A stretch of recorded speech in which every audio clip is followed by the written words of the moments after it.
It's 1400 CET. Let's start.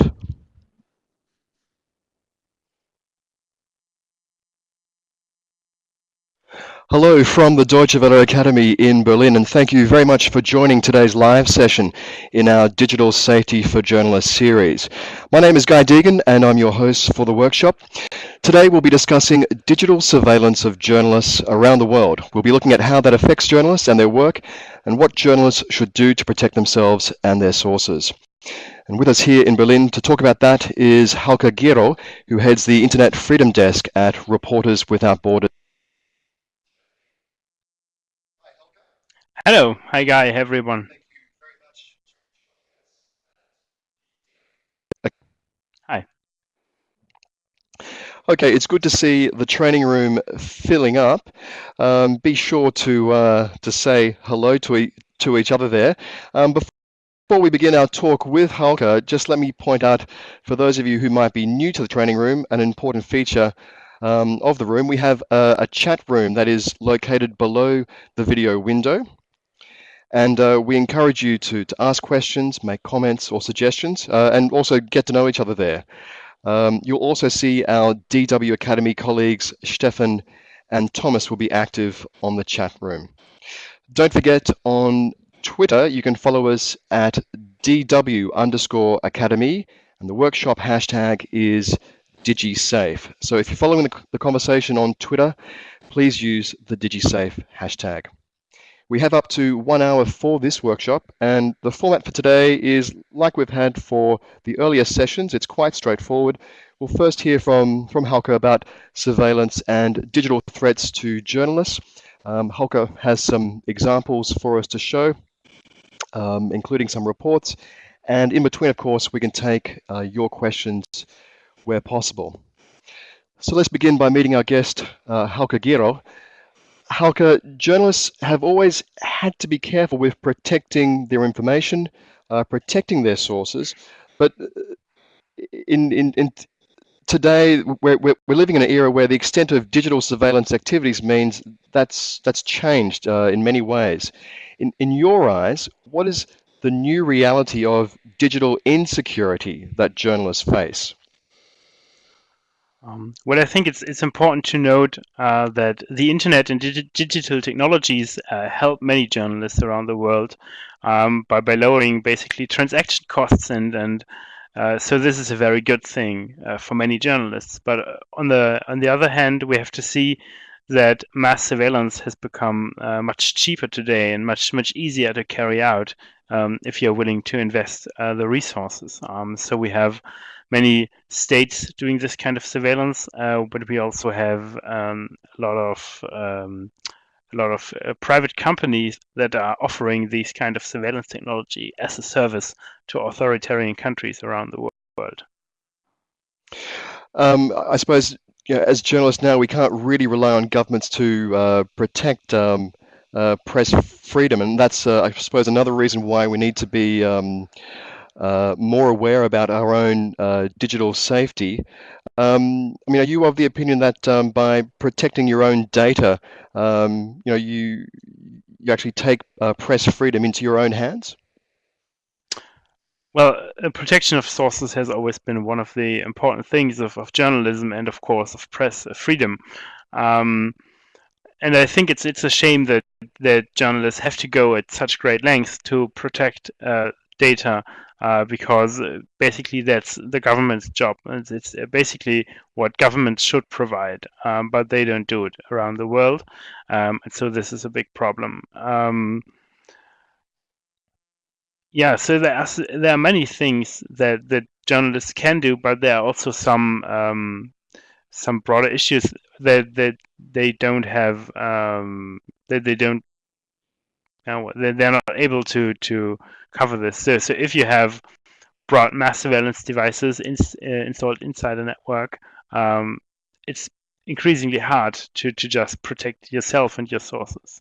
But I think it starts with thinking about what is basically the nature of information I have and I carry around, and what is my data and what is basically other people's data that I need to protect. So, for example, if you have a phone, if you carry around a phone and you have a lot of contacts in your phone, and maybe you have 100, 500,000 contacts, the people that gave you the contact trust you to be responsible with this information. And so I think this is something you should start off and say, okay, what information do I have that is just about me, and what responsibility do I have for this, but also what is information I do have about other people, and how should I work to secure this information. Hauke, obviously the situation differs between countries, and you wanted to show with us one of the reports from Reporters Without Borders that has been looking closely at this, the Enemies of the Internet report. Hauke's going to start sharing his screen, so you'll just see that window appear on your screen now. And if you haven't used the training room before, there will be an option once Hauke starts sharing his screen to go to full screen, and you can see what he's showing you at full size on your own screen. So Hauke, if you start sharing your screen, please, we can start to engage that. Now, while he's doing that, I'll let you know that I'll disappear sometimes to let you concentrate on what Hauke's saying. But I'm not stepping away from for a coffee. I'm here and I'm tuning in, and I'll also be helping to moderate for questions. Okay, Hauke, over to you. Thank you, Guy. So what you can see here now is the website we made for this year's edition of the Enemies of the Internet report, which we publish on an annual basis for many years now. And this year, we wanted to make sure that we address one issue that is important to press freedom online, that is not discussed, or that has not been discussed as much as internet censorship, for example, for many years. So we focused this year's report on the topic of surveillance of journalists, of course, before knowing that the Snowden leaks would happen. So this might have been a good timing. And basically, I'm just going through here, and I will also post the link. Let me just post the link in the chat so you can check out the report on your own. It's also available in French and Spanish if you click on the right on the icons. And so basically we have 5 state enemies this year, which is, for example, Vietnam, which is, of course, a country that is censoring the internet heavily, that has a lot of state-owned network providers, and also a lot of monitoring systems installed. So I think we're going to talk about specific technologies that are being used to target journalists and people who consume the news later. So I won't go into detail here. But I think it's very important to see that we have, at the one hand, a state structure here, the Ministry of Information and Communications, and on the other hand, we have companies that are working with the government to ensure that people are under surveillance. Also, for many years, internet cafes or cyber cafes have been a great way for people to stay safe, to be able to access the internet, especially if they couldn't afford a computer of their own, and to enjoy some degree of freedom there. But we see that around the world, and this is also the case in Vietnam, that internet cafes are heavily regulated, and that you have to give an ID card if you want to browse the web, for example. So this is something, we have seen a lot. Another country which is, of course, censoring the internet heavily, but also carrying out mass surveillance, is China. There are a number of very big Chinese companies, for example, Huawei or ZTE, that are active around the world and provide network technology. So they're also building parts of the German UMTS mobile telephone network, and you can suspect a great degree of surveillance built into these technologies. So I think it's important to see that there is a big connection between the topic of surveillance on the one hand and the topic of censorship on the other hand, because in order to do internet censorship, like it's done in China, for example, you have to constantly monitor the traffic that goes in and out. And so this means that not only is information withheld from people, legitimate information, but also that people are under surveillance when browsing the internet. So just as a glance, here's the article on China. We then have Iran, which is well known, you can say, for its plans to build a halal internet, which should be free from foreign websites. And there has been a lot of reporting on this. But basically, they're trying to build this, and they're trying to get people to not use foreign websites, not use foreign email providers, for example, but only rely on Iranian-approved services, which is of course a problem. And you see also that in Iran, journalists or bloggers are also in prison, and that this is a bad situation. For Iran, we know that a German company called Nokia Siemens Networks did deliver surveillance technology to the country, and also they did maintenance to this technology for a long time. But they now withdrew this kind of business from Iran. We have a country that's, of course, very much in the news, and it's very tragic, and it's I think today it's the most dangerous place to be a journalist is Syria, and Syria is also quite bad in terms of surveilling people and to censoring the internet.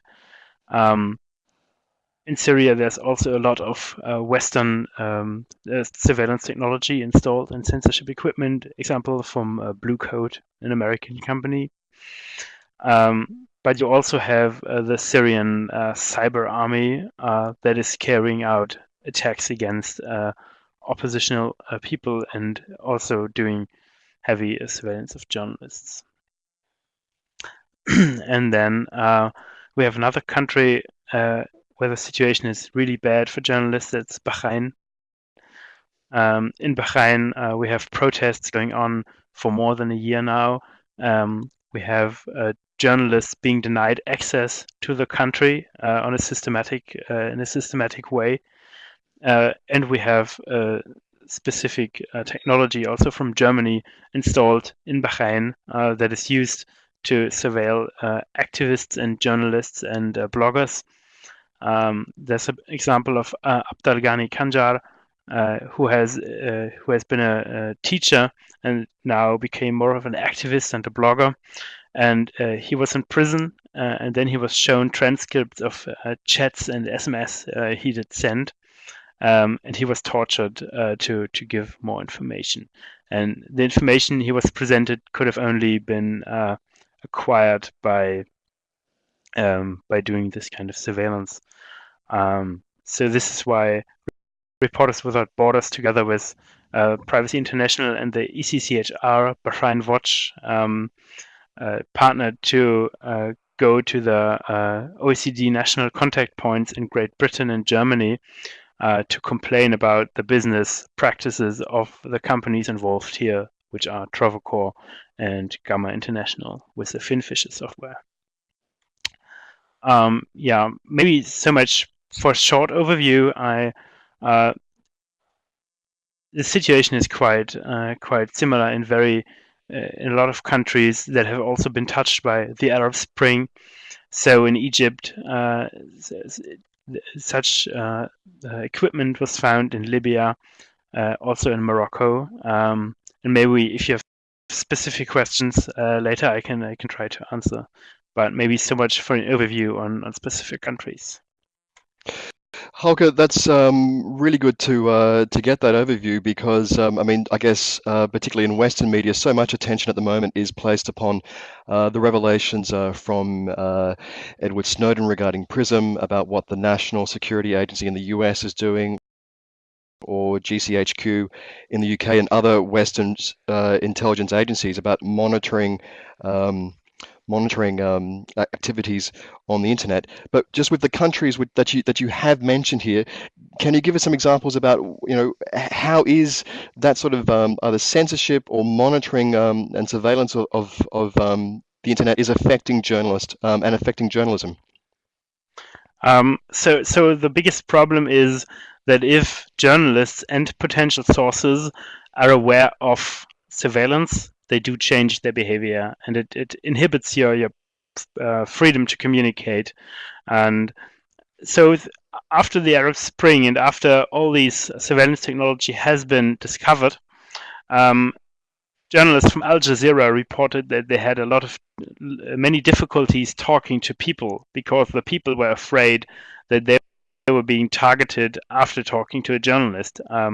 So what they did was they got an experts on digital security that trained the journalists and that showed different ways to just engage with people in a secure way, to use certain kind of phones with prepaid cards which are not registered, and to use OTR chat and encrypted email maybe. Though it's very hard to see what should you do to stay safe, because it depends very much on the context you're living in. So it's very hard to just give an advice and say, okay, just do this and you're fine all the time.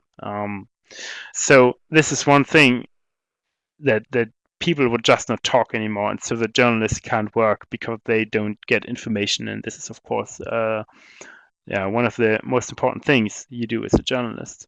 But then specific technologies that are being used, for example, are deep packet inspection. So governments can look into the network and into the traffic you produce, and if you use certain services or certain keywords, they can cut the connection. They can slow down the connection very much, so it's not really feasible to use anymore.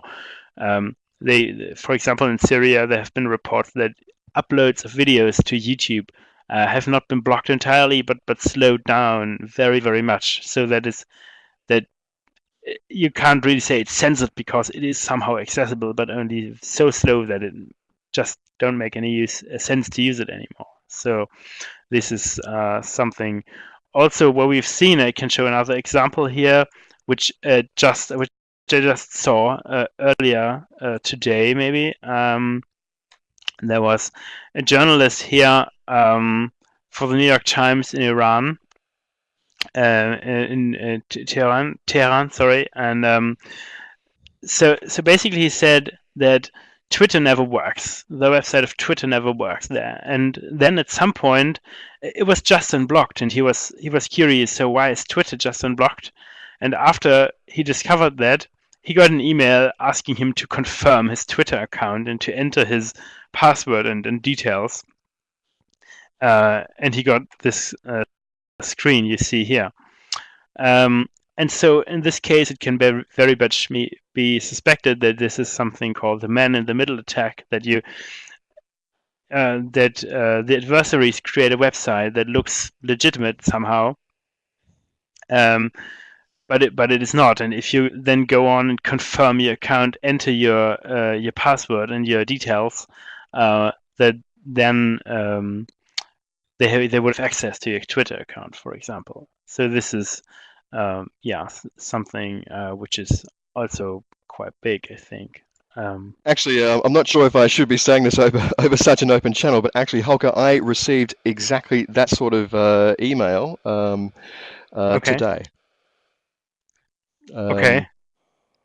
Yeah, I mean, Well, I delete. I just put it in the trash. Okay. Is that the best way to actually deal with that? I'm not sure. So there can be legitimate instances of this kind of email also, but of course, if you're in a specific situation, you have to be very careful and just think about about this and see if this is if this looks legitimate or not. So I think you can't just say, okay, it's good, it's not good. But if you're in a situation, but if you're in a, for example, also if you travel, if I would travel through Syria, for example, right now, which is not advisable, but I shouldn't do any updates to my computer. Like if my software pops up and says, okay, here's an update, please install it. You should maybe not do that, because those updates can be used to smuggle in software like Trojan horses that could harm you and your digital safety. Hauke, I'll just come back online so people can see me again. I'm not hiding here. Just what you said earlier about the impact that surveillance has on journalists, particularly with sources coming to journalists to share information. I mean, we spoke with Sebastian Mondial, who works with NDR here in Germany earlier in the week, and he was talking about the Offshore Leaks investigative project. I mean, that is a massive investigative project across many countries involving many journalists, and it's a global. It's an investigation of global nature, but investigative journalism can also just be in small local communities as well. But if sources can't trust journalists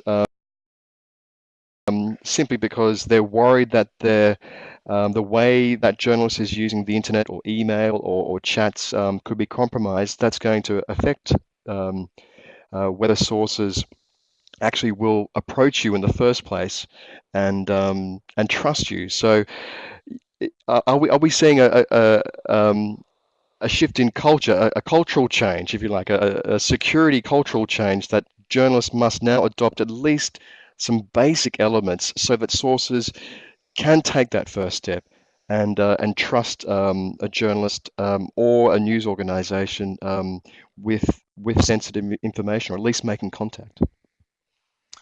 Well, if you take one very, very basic example, you see that Glenn Greenwald was able to report basically the story of his life because he was able to learn PGP.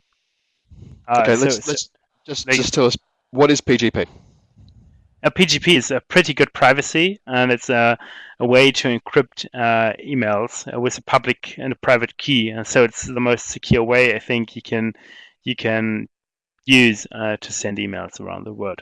So you see here that this can be just a real advantage for a journalist if he or she knows about this kind of technology.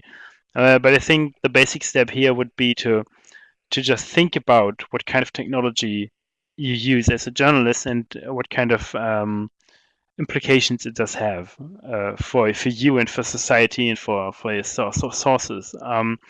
So of course it's good to use technology, and I like using technology a lot. It helps me a lot in my daily life and accomplish things I do. So I won't. Hauke, yes. Sorry, just to interrupt you. I went to one of your lectures recently at the Social Media Week here in Berlin a couple of months ago. I noticed that on the opening slide of your presentation, you actually said, here is my PGP key, and you actually have it printed on your business card. I mean, is this all part of security etiquette now that journalists should be adopting to actually show those public pretty good privacy email keys and similar things, so sources and others can trust us? Well, I think it's a very good way to establish trust. Yes, and it's also important. So at Reporters Without Borders, at our website, at the German section, all of the people working there have the PGP key published on the website. So nobody has to contact us to ask us. So if somebody sends me an email saying unencrypted, of course, because he or she doesn't have my PGP key, said, okay, I have very interesting information for you. Can you send me your PGP key? So if our communication is monitored, you can be very sure that the interest is only getting bigger. So it's very important that you think, if you think about this kind of digital safety, that you think from the beginning on, and that you also offer ways that sources can contact you securely and anonymously if they wish so. And there are many different things you can do. So you can have a kind of online dead drop, like many newspapers have, but you can also have a PGP email. Though it's important to say that if you are in a certain region and you use PGP, it might flag you up with security services, so people couldn't read what you say.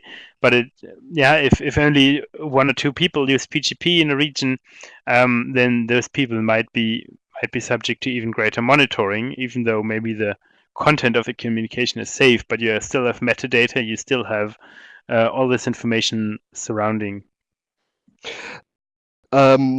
Hauke, can I just ask you to pause there for a moment? Let's ask our participants, and it's great to see that we're getting a fuller room here with more people joining us. If you've just joined us, we've got Hauke Gierow from Reporters Without Borders, Germany. We've just been talking now a little bit about pretty good privacy PGP email. Can we just ask you guys, how many of you are using PGP? And we also have a question from one participant who would certainly like to learn a little bit more about encryption and using PGP. Maybe our team can put up a link to a blog post that we have. But while we're getting in some results on that question, Hauke, can you say, just in terms of level of skill, is PGP something that anyone can do, and what's the degree of difficulty in setting it up on your own? Well, it's actually not super hard. So it looks complicated, and it could be better. It could be easier for many people, I think. But it's manageable, and there are also right now there are many guides on the web that show you how to do it. So it's, I think, become much easier over the course of the last months, because a lot of people are now talking about it and giving directions on how to do it. So you would say simple to do? Well, it's not super simple, but it's not so hard as you may think. So I think that is so I think you need to get half an hour, and you then need to look what kind of hardware and software are you using. For example, if you're using Windows and you're using Outlook, it's not so easy. So you can't just, it doesn't work in most versions of Outlook, as far as I know. But if you use the Thunderbird, for example, on your email client, you can install the software packages, and it's not so hard. And then you have to create a pair of keys, as it's called. So you have a public key that you spread out to the world, and everyone can have it, even the Secret Service. And you have then the private key, which you have to keep very safe and secure. And with the combination of these two, if you have my public key, you can then do secure emailing. So I can just post maybe in the chat. I just post the key. Let me. Please do. And it's good we're getting some more people telling us that some have even said they've just started using PGP today. I must admit that it's really, since I started looking into this topic much more, that I've only in the last couple of months adopted PGP. Something that always concerns me when using new tools, I want to know, is it actually working? Is there a way you can actually test that PGP email is working, or is it just simply, well, you are exchanging encrypted mails with someone else who has a PGP key, and you can safely assume that it is working? Well, you see it immediately. So if you write the email in the Thunderbird, and then you click on the encrypt and send button, you will see that the text you wrote will look like the matrix, basically. Yeah, like if you're familiar with the movie, you see all these information numbers coming down, and this is maybe what an encrypted message looks like to somebody who doesn't have the PGP key. So you can see that how it looks, and you see that nobody can just make sense of it. Also, the last month showed us that many security technologies have been broken, but that PGP, as long as you use a good a long key and also a good passphrase, like a password, it's very, very hard to not possible to break it at this time. Okay, I hope that answer from Gierow is probably answering Camo's question there about whether it really is worth to secure email with PGP. Well, I think it is worth, but as I said, you also have to be careful and think that in certain regions of the world, it might endanger you to use it, because people say then, okay, you have something to hide, basically, which is, of course, everybody has something to hide, so it's legitimate. And I saw the question that how big the percentage of encrypted emails is I have. I think it's hard to guess, maybe 10 to 20% right now. It's going up in the last month, and more people are now able to just exchange keys or send me their key. Also, some journalists, when they have requests, they send encrypted email now. So this goes up. And I think it's important to know that if you encrypt communication with certain people, you should then aim to encrypt all or most of it. To just make sure that you do not only encrypt like the sensitive stuff, because then again you would again flag yourself up with that email. Okay, I mean, if we go back to like the big example of recent times between Greenwald and Edward Snowden. I mean, I imagine Mr. Greenwald had to get up to speed with learning encryption tools like PGP to use to make those first steps for contact. But I suppose it will be part of the responsibility of journalists if they come into contact with sources who aren't using such tools, to be able to show them how to adopt these practices in order to exchange secure communications. Yes, though I think that today the situation is mostly reversed. That maybe tech-savvy sources or people come to a journalist and say, okay, I can show you how it goes, and then we can start to communicate. Okay. But I think more journalists should learn this. I think we hope so too. You mentioned about how sources can leave data for journalists or for newsrooms. I mean, in many newsrooms, you see people using Dropbox, but Dropbox has come under scrutiny because it's had some break-ins, it's had some problems. What's alternatives to being able to securely deposit data for a newsroom and maybe an open source solution? Do you have any suggestions there?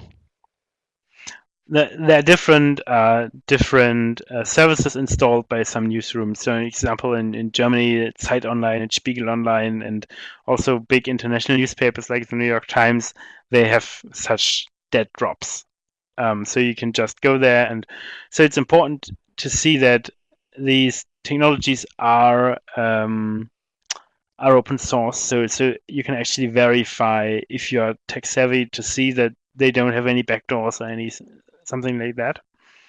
So this is the way, but then you could just put information on a USB and a flash drive and just pop it in physically with the newspaper. There are services like OwnCloud that people can set up. If they have a server of their own somewhere, they can install the software, and then it provides Dropbox-like capabilities. And you can also encrypt the information. There's also, if you're using Dropbox, which might not always be advisable, but there are tools like Box Crypto that allow you to encrypt those cloud services also with a layer of encryption. So this might make sense. But also we see that, for example, WikiLeaks made this big file, this insurance file, and this is a highly encrypted file where nobody has a key to, and they just put it out on the web. So as long as nobody gets a key, this information is perfectly safe out there, but people can download it and then store it away. And if time comes, people could access the information hidden there. So nobody knows what's inside there, of course. Okay, and I see that Stefan has just posted a link to Box Cryptor. Thank you very much, Stefan. Hauke, I mean, we have just dived straight into technologies there. We've looked just very briefly on the part of the journalist. We looked at email, and we've just talked about technologies for perhaps sharing some data. Do you have you were also going to talk to us about being aware of the technologies that are being used for surveillance as well. Am I correct? Yes, and I can show some other examples there from a report if you like. So let's turn this on again, and then we're here. So alongside the state enemies of the internet, this year we introduced a new category, and for the first time had a list of corporate enemies of the internet. So these corporate enemies of the internet are companies that do provide monitoring solutions to governments. I was told that doing video over this channel might not be advisable, so I just post another link that you can watch later on for a video from a company that is called Hacking Team, and they sit in Italy. And this company advertises their products as being able to break encryption standards, being able to install on a person's computer, being able to activate the webcam of a computer and the microphone of a computer without the user being aware.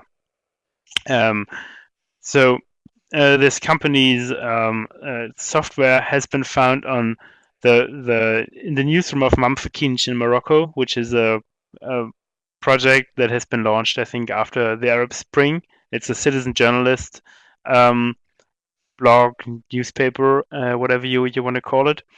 And so this has been found on their computers, and the company even advertises that this solution would be perfect for monitoring like the political opposition, and they can have up to hundreds of thousands of targets at once.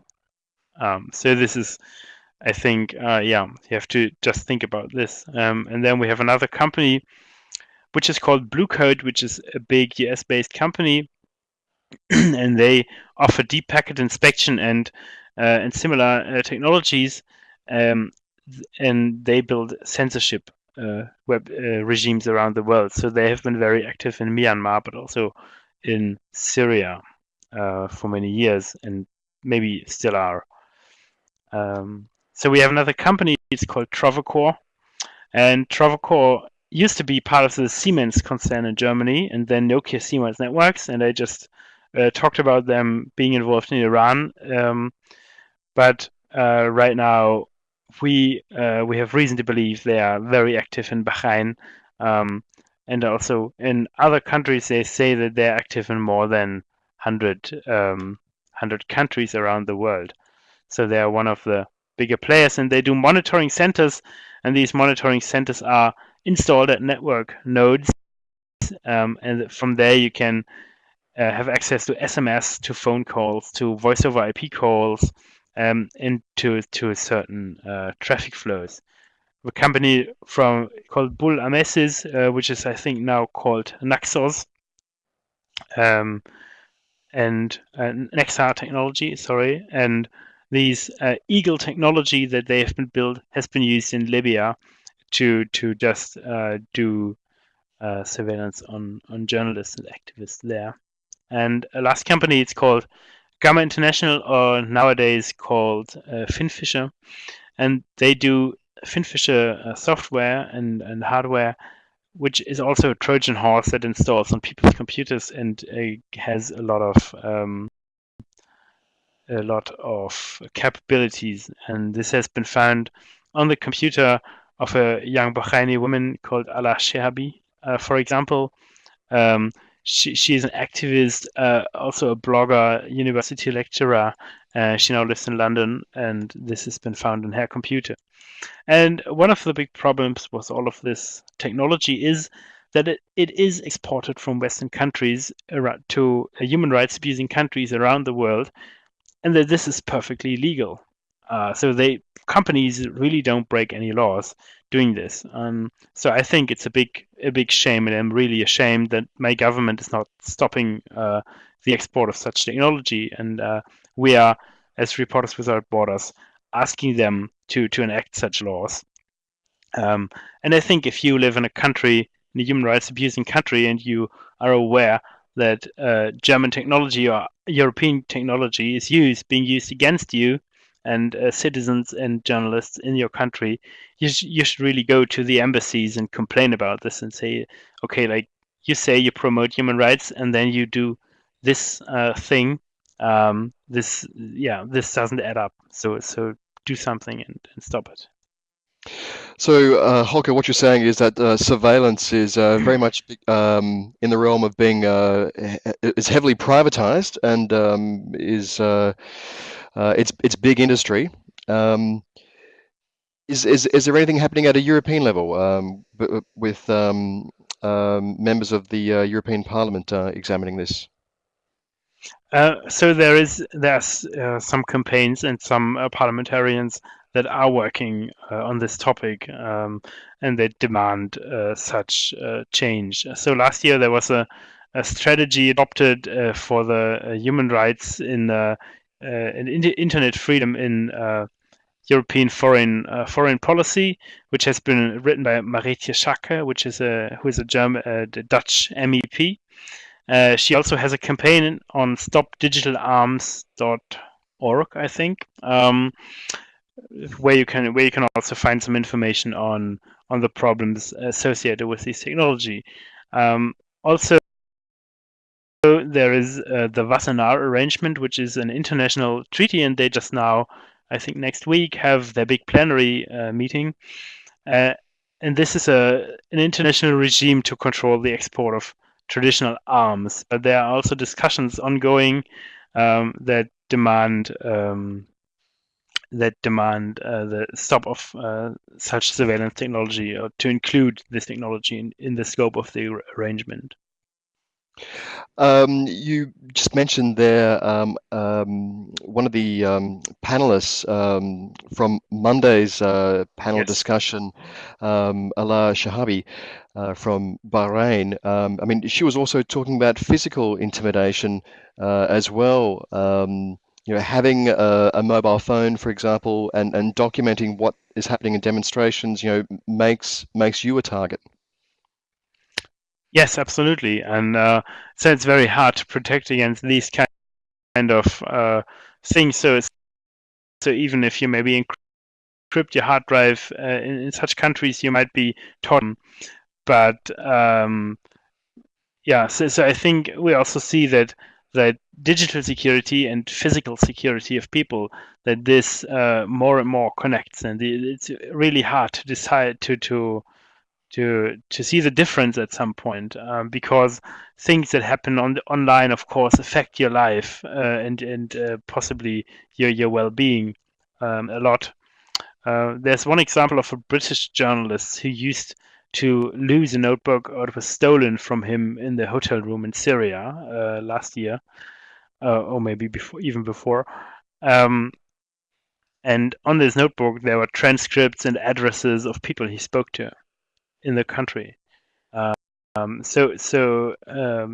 people were all able to get away, but you see that this can provide a huge problem, even if you're not actively targeted but like I could use my laptop on the subway, for example, and it would be very bad for me because I lose my laptop. But as I encrypt my hard drive, um, nobody would be able to just access the information on it, and this would be a big relief, of course, even though it's still a bad situation.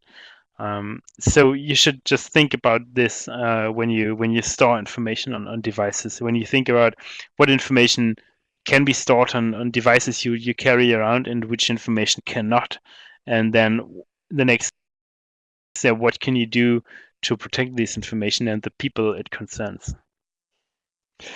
We've got about 15 minutes left in our talk.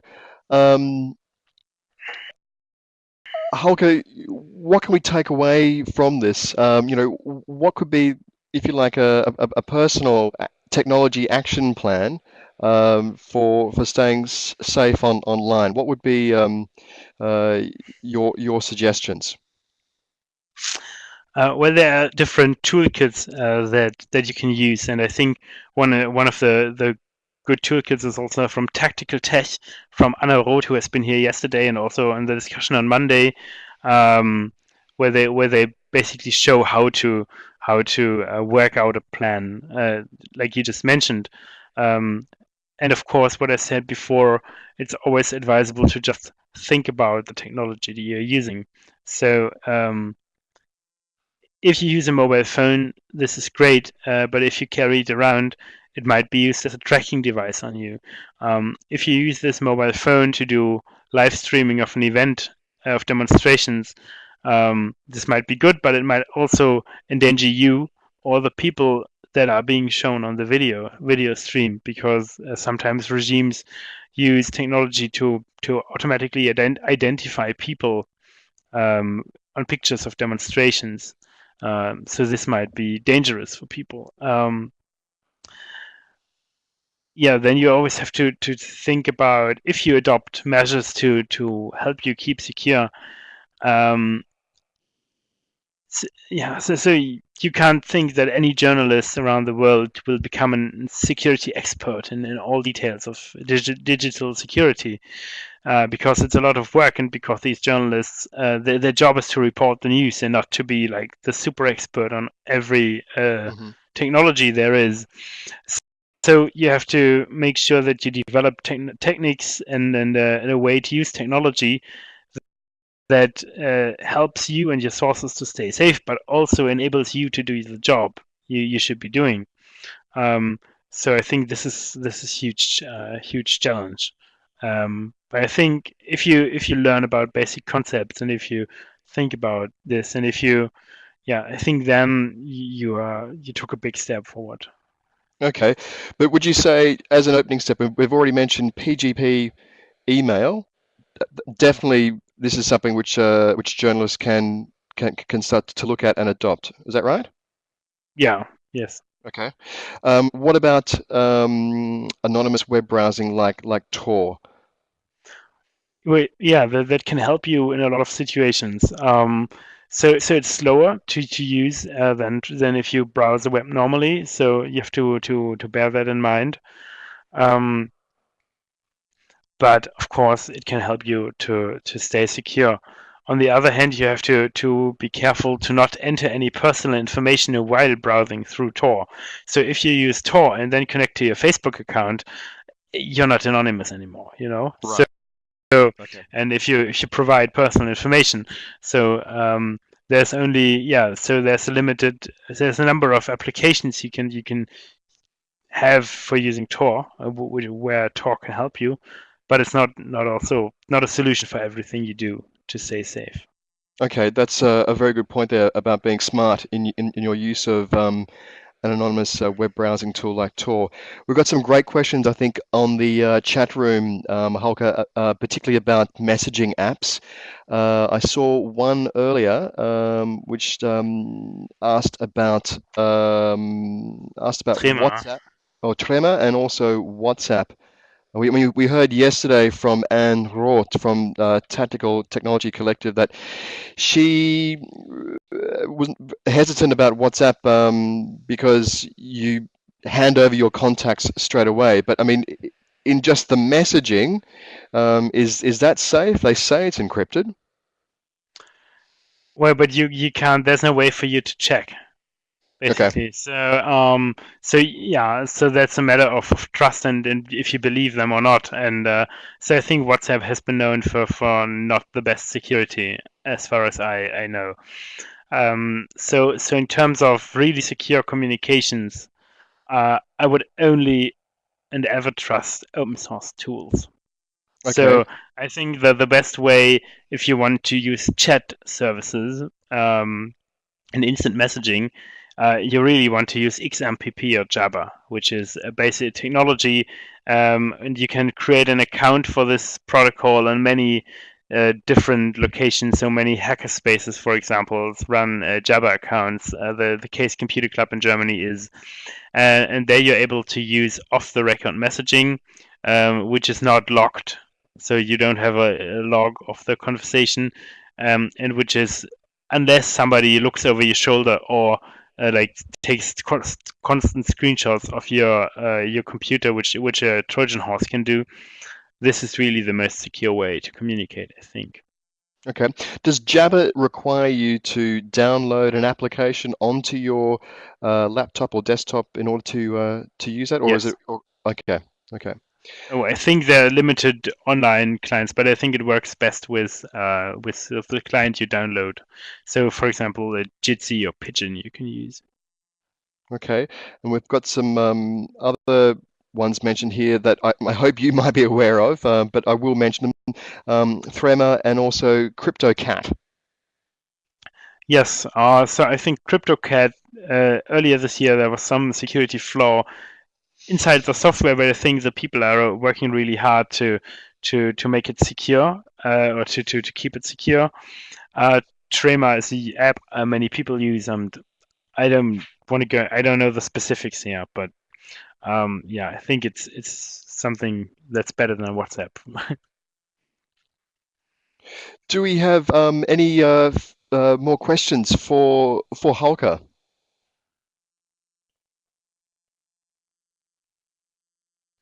So there's a longer question I'm just reading in the chat.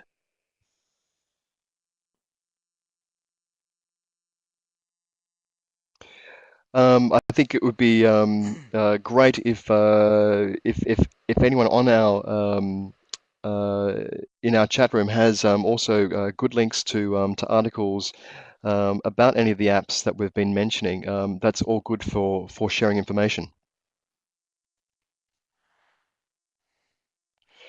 Yeah, so I think it's really important to look at the very situation you are in, and what kind of communication you do, like as a takeaway. So, and then yeah, so then I think it's also important to note that many of the traditional ways of communication are more and more digitized. For example, we now know that all mail, like physical mail in Germany, is being scanned automatically, and like that these, so that you basically can store metadata of postal communication if you write your name and address on the envelope, and that many telephone connections which you just perceived to be a standard telephone are now also voice over IP and through the internet. So this is, I think, something you should also bear in mind when talking about digital safety. I mean, just speaking about voice over internet protocol, Hauke, I mean, do you know of a sort of Skype for journalists that is more secure, either voice or in also video as well? I think this is one of the big problems that remains. So I think that there is some voice over IP application inside XMPP and Jitsi, but so from what I heard, this is not working very well. And then there are offers like Silent Circle, which is a paid for service, and yeah, this might be something you could use. And then there are encrypted phones you can buy, but those are quite expensive and not very easy to use for many people. So you see that our chancellor has an encrypted phone, but she didn't use it because she thought it to be too complicated. So she used her party phone, like from the party, and this phone was monitored for more than 10 years by the NSA. So you see that there is maybe a solution to some of the problems, but but it's not versatile enough for many people. And also, we can only use encrypted phone if you and I both have it, like in the same compatible standard, which is also a problem. So there are different models and different ways of encrypting phone conversations out there. So I can't carry around 4 different encrypted phones, each over 1,000 euros, you know.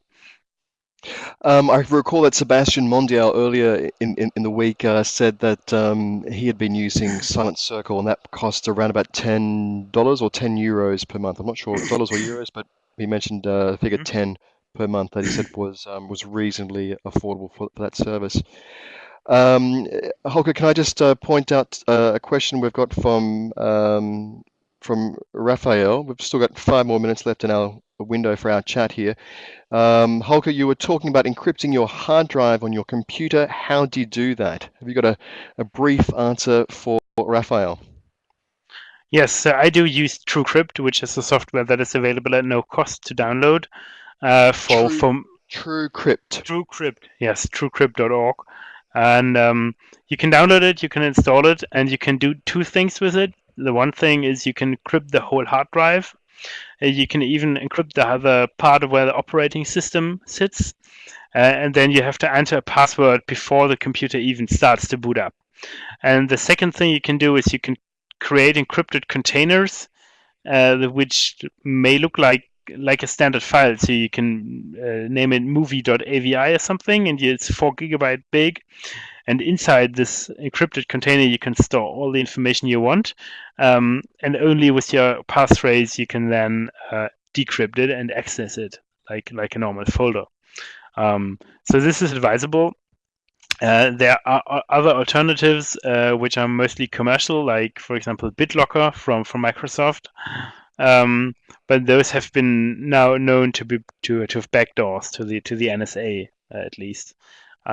We know that now. So again, trust the open source, not the commercial alternative. Hauke, just in the remaining time that we have you here, what is, if you can tell us, the follow-up or perhaps focus in the future for Reporters Without Borders investigation into internet surveillance, and particularly which countries are enemies of the internet, or making it very problematic for journalists to operate in? I think this year showed that we need to look much more at the Western countries we perceive to be freer than other countries. I think we have to see that the NSA is definitely like something like an enemy of the internet. We have to see that the Five Eyes cooperation between USA, Great Britain, New Zealand, Australia, and I don't know, that this is a big problem.